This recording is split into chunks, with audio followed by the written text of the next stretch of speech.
Every single day follows the same pattern: sunrise, midday, sunset. It repeats without fail. And it's so consistent, so predictable that most of us stop noticing it altogether.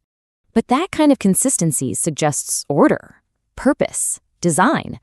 This book, 200 Bible Verses Proving a Flat Stationary Earth, lays out what Scripture says about this design. We'll walk through its key points: the biblical cosmology it presents, the stationary nature of the Earth, the movement in the heavens, the structure of the firmament, and the book's central argument. Most of us were taught one explanation from childhood: that the Earth is spinning, tilting, and orbiting through space at incredible speeds, and that the sun only appears to rise and set because of that motion. But when you step outside and simply watch the sky, that's not what you see. You see the sun moving. You see it rise from one side of the sky, climb to its highest point, and then descend on the other side. This book simply shows you what Scripture says, verse after verse.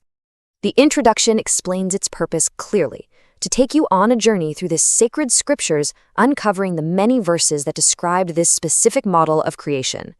So you're left with two very different explanations. One says the earth is the thing in motion. The other says the sun is the one moving.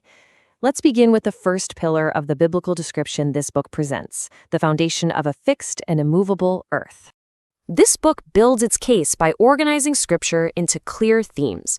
You'll find chapters dedicated to verses that describe the earth as fixed, having pillars, having ends and corners, and as being a circle, not a ball. And this illustrates a key distinction the book makes.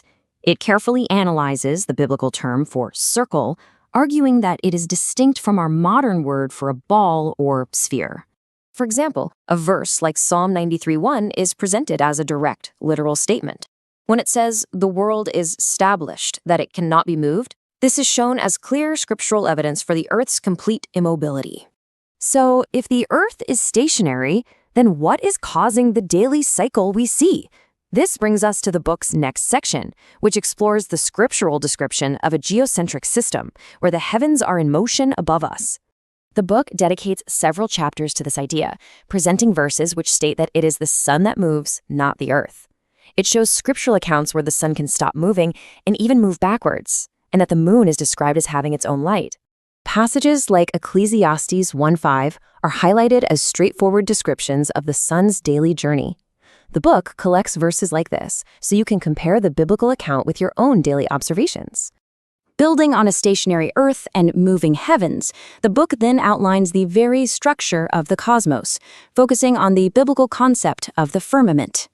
The collected verses are used to construct a visual model of the cosmos, like the one you see here.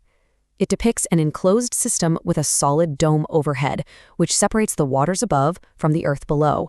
Verses such as Job 37:18 are interpreted literally to support this model. The description of the sky as strong and as a molten-looking glass is presented as evidence of a solid, physical structure overhead. So when all these pieces are put together, a stationary earth, moving heavens, and a firmament dome, what is the central argument of this book? What does it ask us to reevaluate? The book's conclusion is that once you see all these verses collected in one place, you realize that the daily cycle we all witness matches the biblical description perfectly. The movement is above us, the order is consistent, and the pattern never changes. This entire exploration helps you compare your daily observations with the biblical description and decide for yourself which one makes more sense, which leads to the real question: what causes this cycle? If you want to explore these verses and see how Scripture describes the daily cycle we all experience, you can find this book on Amazon. Just search for 200 Bible Verses Proving a Flat Stationary Earth.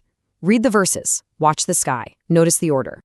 Side effects of reading this book may include curiosity, amazement, and a sudden urge to read more verses. Consult your bookshelf immediately.